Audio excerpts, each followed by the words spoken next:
नमस्कार। खास खबर में आप सभी का बहुत स्वागत है। मैं हूं डॉक्टर प्रभात। खास खबर में आज हम बात करेंगे महाअष्टमी और महानवमी पूजन की। इन दोनों दिनों का पूरे नवरात्र में विशेष महत्व होता है। अलग-अलग वर्ग के लिए किस तरह से ये महत्वपूर्ण हो जाता है।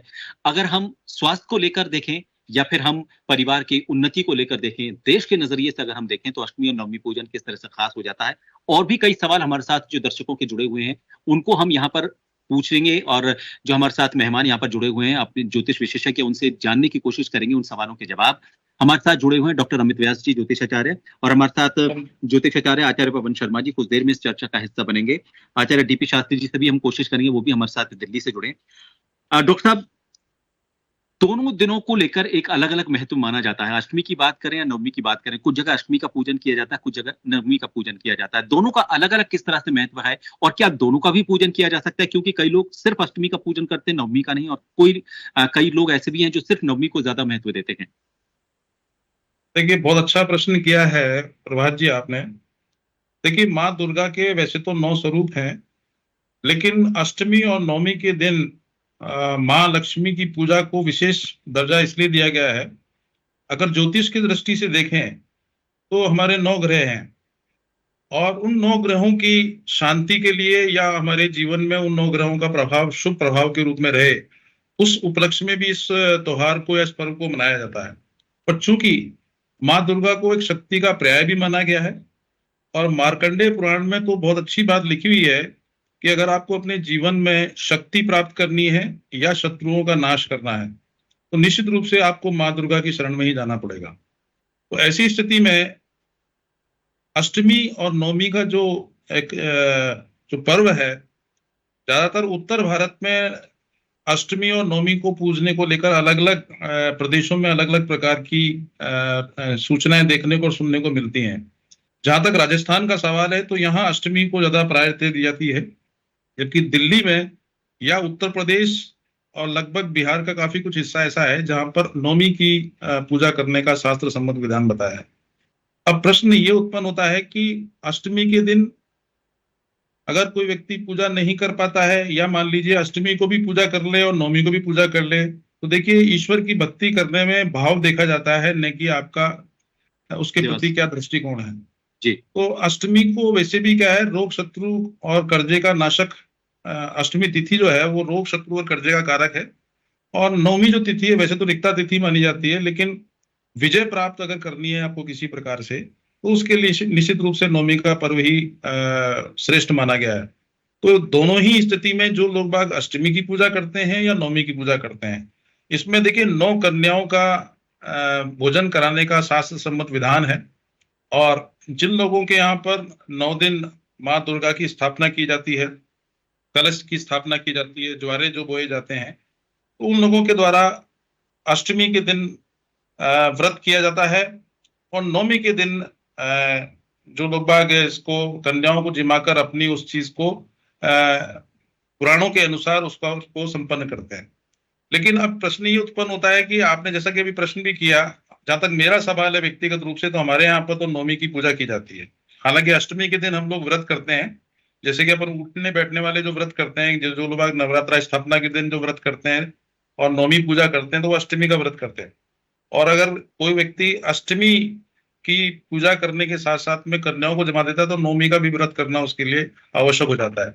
तो कहने का तात्पर्य यह है कि आप अष्टमी के दिन कन्याओं को जिमाते हैं या नवमी के दिन ही, विषय ये नहीं है। विषय यह है कि माँ के जो 9 स्वरूप हैं, और मार्कंडेय पुराण में तो बहुत अच्छी तरीके से इसको जस्टिफाइड भी और क्लासिफाइड भी किया गया है, क्योंकि दुर्गा सप्तशती के जो 13 जो अध्याय हैं, उन अध्यायों में 3 तरीके से उसको डिवाइड किया हुआ है। पहला जो अध्याय है, यानी जो कह लीजिए कि प्रथम जो चरित्र है, यानी माँ दुर्गा को माँ काली के रूप में दर्शाया गया है और उस माँ काली के स्वरूप को कहीं ना कहीं महिषासुर के उदय होने से लेकर और उसके द्वारा की गई गतिविधियों के बारे में उल्लेख है। और जब बात करते हैं दूसरे, तीसरे और चौथे अध्याय की, तो उसके अंदर माँ दुर्गा को कहीं ना कहीं सरस्वती के रूप में स्वीकार किया गया है और वहां पर कहीं ना कहीं रजोगुण वाले जो प्रधानता वाली बात करते हैं अपन, वो उसमें कहीं ना कहीं देखने को मिलता है। तो वहां पर शुंभ और निशुंभ नाम के जो राक्षस हैं उनको किस तरीके से उनका वध किया गया था और कैसे उनका हमारे संसार में दुष्प्रचार दुष्प्रभाव था, उसको खत्म किया गया। और बाकी के जो अध्याय नंबर 5 से लेके और 13 तक के हैं, उसमें भी माँ सरस्वती के रूप में ही माँ दुर्गा को मानते हैं। तो ऐसे करके 3 पार्टों में माँ दुर्गा को अलग अलग तरीके से परिभाषित किया गया है। और जी अध्याय 13 है और 700 श्लोक हैं। तो सभी श्लोकों में माँ दुर्गा के बारे में किस प्रकार से शिव के माध्यम से शक्ति का प्रादुर्भाव हुआ और क्यों उनकी आवश्यकता हमें महसूस हुई।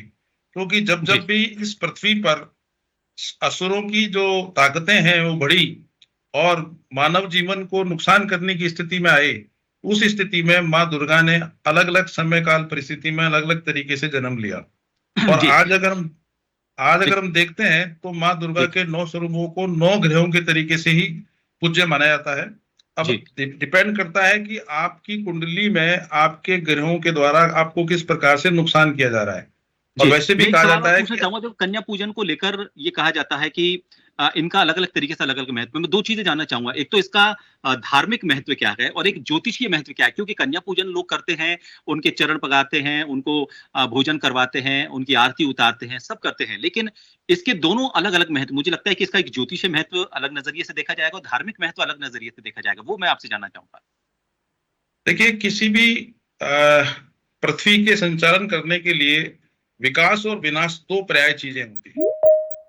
क्योंकि जब तक अगर आप सपोज कीजिए कि अपन आज इस युग में जीवन जी रहे हैं, चाहे हम इसको कलयुग के रूप में माने या किसी और युग के रूप में माने, जी तो अगर इस युग में अगर किसी भी चीज का अति हो जाएगी तो निश्चित रूप से इस युग को खत्म करना आवश्यक हो जाता है। और उस आवश्यकता के आधार पर, क्योंकि अगर हम विनाश करेंगे तो ही विकास की बात की जा सकती है, या विकास की जब बात होगी तो विनाश आवश्यक रूप से होगा। तो माँ दुर्गा की जो हम स्तुति जो करते हैं, अगर उसको धार्मिक दृष्टिकोण से देखते हैं तो हम्म, निश्चित रूप से हम कन्याओं को शक्ति का पर्याय मानते हैं। कन्याएं जहां एक माँ का रूप हमें प्रदान करती है, क्योंकि माँ के गर्भ से हम लोग पैदा होते हैं। और जी उस व्यक्ति को जो संस्कार दिए जाते हैं वो निश्चित रूप से उनकी बहन के माध्यम से दिए जाते हैं, बेटी के माध्यम से दिए जाते हैं। तो ये 3 चरित्र ऐसे होते हैं जो मनुष्य के जीवन में बहुत ही आवश्यक होते हैं। तो माँ जी दुर्गा के अलग अलग स्वरूपों को किसी न किसी रूप में स्वीकार किया जाए, या स्त्री को किसी भी प्रकार से उपभोग्य वस्तु नहीं माना जाए। कहीं ना कहीं उसको एक शक्ति के रूप में ही हमें उसको क्या करना पड़ेगा, स्वीकार करना पड़ेगा। तो चलिए, माँ आचार्य के पवन रूप में शर्मा जी, मैं लौटूंगा आपके पास। आचार्य पवन शर्मा जी भी हमारे साथ जुड़ चुके हैं। स्वागत है आपका और नवरात्र की शुभकामनाएं आप दोनों को भी। एक आचार्य जी, पवन जी आपसे जानना चाहेंगे कि अष्टमी और महानवमी, इन दोनों को लेकर हम, क्योंकि देखिए जीवन में कठिनाइयां लोगों की होती हैं तो वो ईश्वर की शरण में जाता है, और खासतौर पर नवरात्र में जब वो आराधना करता है तो चाहता है कि सभी कष्टों से उसको मुक्ति मिले। तो महानवमी और महाअष्टमी, इन दोनों के ज्योतिषीय उपाय क्या हो सकते हैं जिनसे कष्टों से मुक्ति मिले लोगों को? किस तरह के क्या अलग अलग उपाय हो सकते हैं इनके, कुछ ज्योतिषीय उपाय? आपका माइक बंद है, आपका माइक चालू कीजिएगा, आपका म्यूट हो रहा है, अनम्यूट कीजिए माइक को। आपको भी जी नवरात्रा की बहुत बहुत शुभकामनाएं। क्योंकि जन टीवी तो विगत बहुत लंबे दशकों से हमारे धर्म और सनातन को लेकर के कोई ना कोई प्रयोग करता ही रहता है। देखिए, ये नवरात्र का जो पुण्य पवित्र बेला है, ये शक्ति का संचार है। क्योंकि जो नवरात्र है, हमारे यहाँ रात्रियों का बड़ा विधान है। नवरात्रा में जब हम नवदिवसीय नवरात्रा मनाते हैं तो 2 गुप्त नवरात्रा होते हैं और 2 अश्विन और चैत्र के नवरात्रा होते हैं। तो ये जो 9 दिन है, ये 3 दिन महाकाली के, 3 दिन महालक्ष्मी के और 3 दिन महासरस्वती के। ऐसी स्थिति में जो त्रिगुणात्मक स्वरूपा भगवती महाशक्ति का रूप है, त्वं वैष्णवी शक्तिरनंत वीर्या विश्वस्य बीजम परमासि माया सम्मोहितम देवी समस्तमेतत् त्वं वै प्रसन्ना भुवि मुक्ति हेतु। यानी जो वैष्णवी, जो भगवती शक्ति दुर्गा देवी के रूप में है, उनकी हम आराधना करते हैं, उनकी उपासना करते हैं। और ये 3-3 महीने में 4 बार जब आ जाते हैं तो 12 महीने हो जाते हैं। और 9 दिवसीय होता है तो 9 ही छिद्र हमारे शरीर के अंदर है। नवानि गुह्यानि नरोपरानि, 9 ही छिद्र है। ऐसी स्थिति में जो शक्ति है, क्योंकि माँ को हम लाल चुनरी चढ़ाते हैं, माँ को लाल सिंदूर चढ़ाते हैं, माँ को लाल चूड़ियां पहनाते हैं, तो जो रक्त है, जो रेड है, वो शक्ति का द्यूतक है। अब शक्ति का द्योतक है तो हम जब पावर जनरेट करेंगे, जैसा कि महाराज जी अभी बताए थे, मैं सुन रहा था कि कन्याओं का पूजन, और आपका प्रश्न था कि अष्टमी और नवमी का क्या विधान है। तो जो नवमी है, महानवमी जिसे हम पूजते हैं, और महागौरी महानवमी में सिद्धिदात्री की पूजा की जाती है। नवमम सिद्धिदात्री च नवदुर्गा प्रति कीर्तिता, तो नवदुर्गा में और महागौरी थी चाष्टमम। वैसे तो अगर देखा जाए तो जो त्रिगुणात्मक स्वरूप है वो एक ही पावर बन गया 9 दिन में, नवरात्रि में। कालरात्रि, महारात्रि, मोहरात्रि, दारुणा जो हमारी रात्रि है, तो ऐसे ही हमारी जो नवरात्र है, नवरात्रि जो है, इसमें भगवती की जब हम ज्योतिषीय हिसाब से आराधना करेंगे तो अब हम देख सकते हैं कि नवग्रह हैं, 9 ग्रह हैं। अब 9 ग्रहों को हम शक्ति से अगर जोड़ देंगे तो हमारा अष्टम ग्रह हमें कितना प्रबल करना है, नौमा ग्रह हमें कैसे प्रबल करना है, सूर्य चंद्र आदि जो ग्रह हैं वो हमें कैसे प्रबल करने हैं। तो प्रयोग और विधि तो अलग अलग है, वस्तुतः उपासना का क्रम क्या है, हम किस स्वरूप में देख रहे हैं, हम किस स्वरूप को अपने हृदय में उतार पा रहे हैं और किस स्वरूप के प्रति हमारी श्रद्धा हो रही है। जैसे कि एक बहुत सुंदर छोटी कन्या है, एक युवती है, एक हमारी माँ भी है, एक हमारी धर्मपत्नी भी है, एक हमारी पुत्री भी है, एक हमारी भगनी भी है। तो मनुस्मृति का 31वां 65वां श्लोक कहता है, कार्येषु मंत्रीकरणेषु दासी भोज्येषु माता शयनेषु रंभा रंगे सखा लक्ष्मणा सह प्रिया में। भगवान श्री राम जी कहते हैं कि लक्ष्मण, जब मैं माता जानकी को रसोई घर में देखता हूं तो भोज्येषु माता, और वही जानकी जब मैं राजधर्म का पालन कर रहा होता हूं तो ऐसी स्थिति में वही जानकी कार्येषु मंत्री के स्वरूप में मैं उनका दर्शन कर रहा होता हूं। और जब कोई उनको मैं कुछ एडवाइस दे रहा होता हूं या सलाह ले रहा होता हूं तो ऐसी स्थिति में माता जानकी मुझे दासत्व भाव से मेरी बात को श्रवण कर रही होती है। तो मैं आपसे एक निवेदन करूंगा आपके चैनल के माध्यम से कि नवरात्रा की हम बहुत युगों से पूजा करते आ रहे हैं। हो सकता है आचार्य जी भी मेरी बात से सहमत होंगे। मन में एक बहुत बड़ी उत्कंठा है कि नवरात्रि में हम जमीन पर सोते हैं, जवारे बोते हैं, एक टाइम भोजन करते हैं, कोई एक टाइम फलाहार करते हैं, यथाहार हो निराहार हो, जैसा भी जिसकी यथा स्थिति है। लेकिन भैया आपके चैनल के माध्यम से ये एक मैसेज जाना चाहिए, पूजा चाहे प्रतिभादा की करो या महागौरी अष्टमी की करो या नवम सिद्धिदात्री की करो, लेकिन हम हमारी स्थिति में हमारी बहन की, हमारी बेटियों की, मैं ज्योतिषीय उपाय के अनुसार ये गारंटी के साथ कह सकता हूं कि पूरा अखंड भारत जिस दिन नवरात्रों में जिन गौरी जिन कन्याओं की पूजा करता है, उन्हीं कन्याओं के साथ जिस तरीके का दुर्व्यवहार दुराचार इस देश के अंदर हो रहा है, इससे बड़ा कोई जघन्य अपराध नहीं हो सकता। प्रथम दिन एक कन्या का पूजन करो जो दूसरी हो, दूसरे दिन 2 कन्याओं का पूजन करो, तीसरे दिन 3 का, और 9 दिन तक 9। इस तरीके से क्रम से उनका चरण पूजन करके, गंध अक्षत पुष्प चढ़ा करके, उनको प्रणाम करके मन में ये संकल्प कर लो पहले दिन कि हम हमारी भारत की बहन बेटी की रक्षा करेंगे, वो हमारी बहन है, बेटी है। तो मेरा ये विश्वास है कि आपका दुनिया में कोई ग्रह कुछ नहीं बिगाड़ सकता, आपके समस्त मनोरथ पूर्ण होंगे। बिल्कुल आपने सही कहा। ये अब आज के दौर में बहुत ज्यादा जरूरी है कि हम ये जो हमारे सनातन जो भी परंपराएं हैं उनको हमारे जीवन का हिस्सा बनाएं अनिवार्य रूप से। और ये सिर्फ उन व्रतों, त्योहारों या जो पर्टिकुलर डे होते हैं, जो दिवस होते हैं, उनके लिए नहीं, ये हमारे जीवन चरित्र का भी हिस्सा बनने चाहिए। आपने बहुत अच्छी बात कही।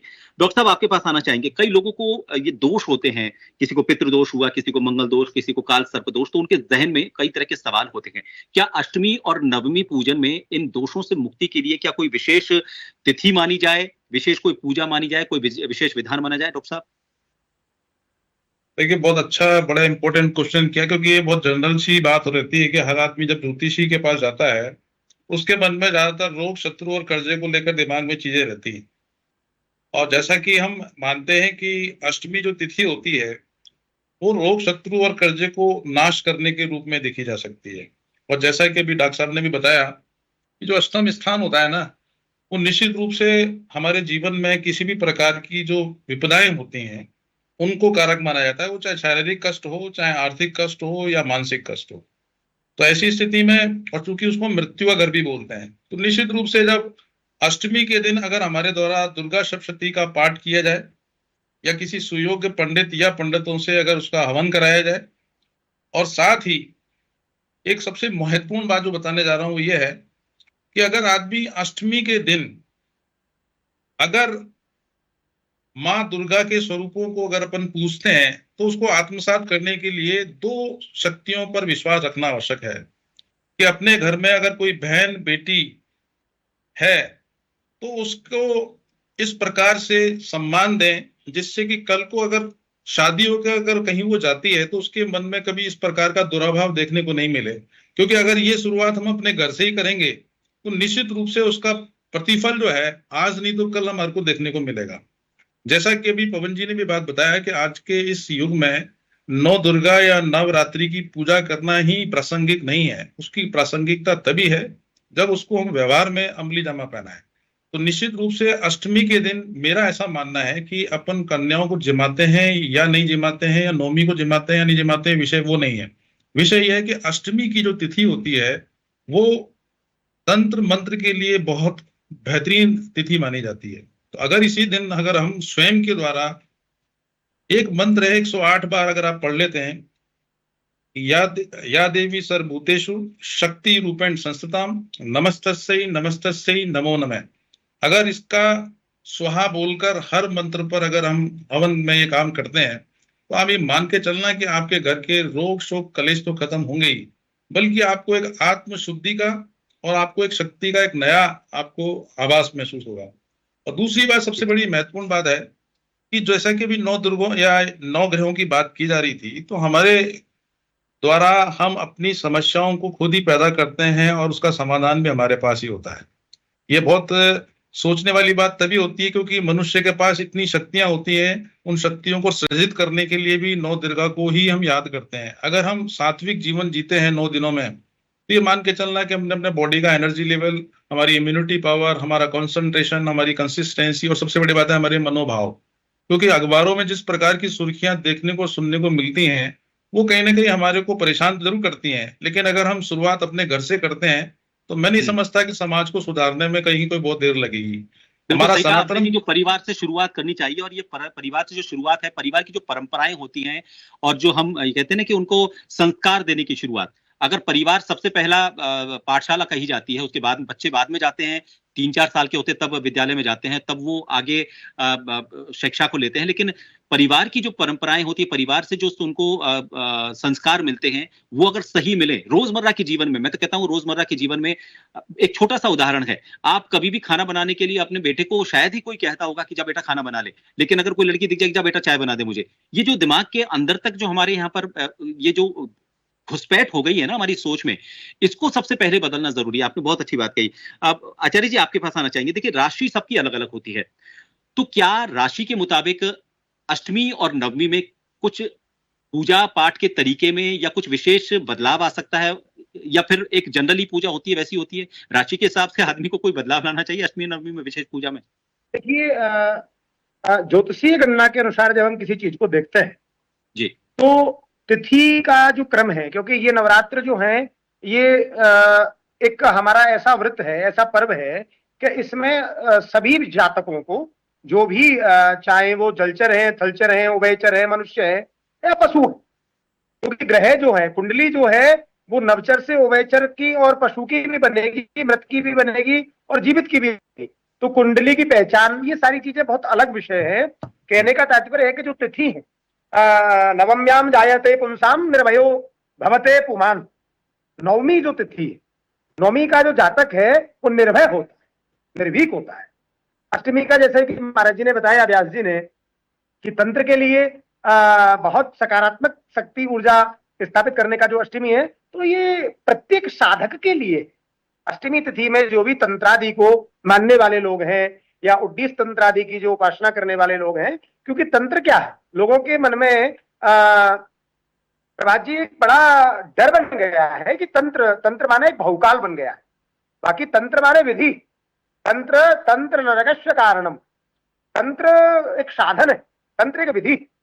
अब तंत्र से, मंत्र से या यंत्र से, हमारे यहाँ तीनों ही विधि, भगवती का यंत्रार्चन करना है, भगवती का मंत्रार्चन करना है, और जब तंत्रादि सिद्धि होती हैं तो तंत्र में मारण से मोहन, उच्चाटन, वंदन, वशीकरण, उत्कीलन आदि जो क्रियाएं की जाती हैं, तो जो तंत्रादि पूजा, भगवती कामाक्षा की पूजा करने वाले, बकुलामुखी का, त्रिपुर सुंदरी माँ का जो आराधना करने वाले लोग हैं, जो स्मार्त आदि पद्धति को मानने वाले जो लोग हैं, वो एक अपने क्रम से इस तरीके की आराधना करते हैं। तंत्र के माध्यम से यदि किसी का कल्याण हो, वह तंत्र सार्थक सिद्ध है। वो तंत्र की विधि जिस प्रकार से प्रयोजित अष्टमी की रात्रि को, क्योंकि ये नवरात्रि में भी महागौरी चाष्टमम, अब गौरी का स्वरूप ही शांत है। जब गौरी का स्वरूप उग्र उग्र तो है नहीं, तो आप जो जिन लोगों के जिनका शुक्र बहुत डिस्टर्ब है, या जिनका अष्टम घर के बारे में जैसे कहा कि अष्टम मृत्यु का, आठवां घर मृत्यु का भी माना गया है, तो जो भयक्रांत हैं, जिनके अंदर कुंडली में नाना प्रकार के विघ्न और दोष बने हुए हैं, क्योंकि व्यक्ति चाहता ही कल्याण है। ज्योतिषाचार्यों के यहाँ जाकर के वो एक मंत्र में ही, पूजा में ही समस्त पापों का खंडन और मनः एव मनुष्यानां कर्म बंधन मुक्त है, मन से बंधन और मुक्ति तक के प्रयास करने का कोशिश करता है। तो भगवती ममत्व जो है, माँ जो है, माँ कभी ये ज्ञान नहीं देती कि मेरा बेटा तो जीवित रहे, पड़ोसी का मर जाए, ये संभव नहीं है। क्योंकि भगवती जो है, वो वैष्णवी जो है, दुर्गा जो है, तो महागौरी की जब हम पूजा करेंगे तो गौरी का स्वरूप क्या है, तो हमें सकारात्मक ऊर्जा का संचार जब करेंगे तो तंत्र आदि जो प्रयोग करें, तो तंत्र का मतलब काले कपड़े से नहीं है, तंत्र का मतलब कोई शमशान में जाकर के बलि देने से नहीं है। तंत्र का मतलब हमारा जो तंत्र है, चाहे प्रजातंत्र है, चाहे राजतंत्र है, या हमारा आंतरिक तंत्र है, हमारी कर्म इंद्रियां हैं, हमारी ज्ञान इंद्रियां हैं। क्योंकि जब आपने अभी डॉक्टर व्यास साहब ने कहा कि जो अखबारों की सुर्खियों में जो हम चीजें देख रहे हैं, तो वो घर से ही सुधारा जाए, क्योंकि मन है। अब कर्मेंद्रियां और ज्ञानेंद्रियां, हमारी वाणी शुद्ध नहीं है, हमारा आहार व्यवहार शुद्ध नहीं है, ऐसी स्थिति में हमारे अंदर उन्माद उत्पन्न हो। तो जब अष्टमी की तिथि के दिन आप कोई मंत्र, जैसे डॉक्टर व्यास जी ने बताया कि आप चाहे किसी भी निवारण मंत्र का या किसी भी भगवती के एक मंत्र का अर्चन करके हवन आदि करेंगे, तो आपकी आहार शुद्धि होगी, आपके मन की, चित्त की, इंद्रियों की शुद्धि होगी। तो अष्टमी और नवमी के दिन क्रमशः जिसको जो प्राप्त करना है, भिन्न जिसका मन है, भिन्न जिसका संकल्प है, उस कार्य की सिद्धि के अनुसार किसी श्रेष्ठ आचार्य के मार्गदर्शन में इन कार्यों को किया जाए, बजाय पाखंड की। जी बिल्कुल, आप दोनों ने सही बात कही। देखिए, मैं तो निचोड़ इस बात का ही निकालता हूं, अगर आपके आचरण सही हैं तो मुझे नहीं लगता कि आपको बहुत ज्यादा परेशान होने की जरूरत है। अष्टमी और नवमी तिथि आप देखिए 9 दिन तक पूजा करते हैं, आप अपनी सामर्थ्य